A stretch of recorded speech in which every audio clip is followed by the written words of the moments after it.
Bismillahirrahmanirrahim. Today we are going to study Abu bin Adam, written by Lee Hunt. I'm your teacher, Sheeba Hussain Morio. Start our lecture with the introduction of James Henry Lee Hunt, invariably spoken as Lee Hunt. He born in London in 1784 and died in 1859. He is an English essayist, critic, journalist, and poet of a romantic movement. And he is famous for influential journals including the Examiner. He was also a very great supporter of Shelley and Keats. Hunt's poem Abu bin Adam, which was published in 1838, is probably the best known. Hunt, at his best in some essays and his autobiography, has a distinctive charm. He excels in perspective judgment of his contemporaries, from Keats to Alfred Lord Tennyson. From him, Keats derived his delight in color and imaginative sensual experience. Much of Hunt's best verse was published in Foliage, appeared in 1818, and Hero and Leander, and Pachias and Ariandon appeared in 1819. In 1808, Lee Hunt and his brother John had launched the weekly Examiner. The Examiner supported the new romantic poet. Imagination and Fancy appeared in 1844, is his most sustained critical work, draws interesting parallels between painting and poetry. It was in his weekly Indicator, appeared in 1819 and it ended in 1821, and the Companion appeared in 1828. However, that Hunt published some of his best essays.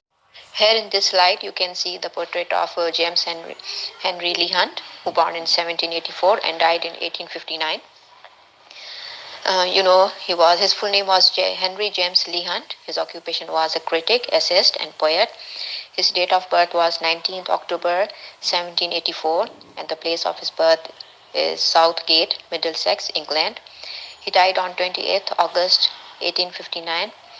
His work is Examiner, a periodical, The Story of Rimini, Foliage, etc. He was the poet of Romantic period, and his wife was Mary Ann Kent. Besides his poetical work, Lee Hunt was an amazing editor of newspapers. He published and edited a number of newspapers, including the Examiner, it was a periodical, the Reflector, the Indicator, the Companion. His poetical work is The Story of Rimini, first published in 1816, Foliage, his collection of poems, first published in 1818, Hero and Leander, first published in 1819. Abu bin Adam, one of Lee Hunt's finest work. The title is, as you know, Abu bin Adam. Author, as you know again, Lee Hunt. The theme of this poem is faith, love, and humanity. Type of the poem is fable-like poem. The language is, of course, English. Rhyme scheme of Abu bin Adam is AB, AB. It was first published in 1834, and it was appeared in the Romantic period. The poem Abu bin Adam consists of 2 stanzas and portrays a night scene with moonlight in the house of Ibrahim bin Adam, king of Balkh, current Iraq. The main characters of this poem is only 2, Abu bin Adam and the angel. Here is the poem. Abu bin Adam, may his tribe increase, awoke one night from a deep dream of peace, and saw within the moonlight in his room, making it rich and like a lily in bloom. An angel writing in the book of gold, exceeding peace, had made bin Adam bold. And to the presence in the room he said, What writest thou? The vision raised his head, and with a look made of all sweet accord, answer the names of those who love the Lord. And is mine one? Said Abu. Nay, not so. Replied the angel. Abu spoke more low, but cheerily still, and said, I pray thee then, write me as one that loves his fellow man. The angel wrote, and vanished the next night. It came again with a great wakening light, and showed the names whom love of God had blessed. And lo, Ben Adam's name led all the rest. Coming to the summary of the poem, which starts with the blessing to Ben Adam, asking that his tribe may increase, or that his family flourishes and expands, a religious and pious man who has just woken up from a deep, peaceful sleep. Looking around his moonlight bedroom, Ben Adam noticed that the room is filled with a mesmerizing sense of pure loveliness, like that of a lily in bloom. by the presence of an angel who is writing something in the book of gold or the golden book. But Adam's peaceful life thus far has made him fearless, and so he asks the angel, "What is he writing?" Looking up compassionately, the angel answers that it is making a list of those people who love their Lord, their Creator, and the one who is only God.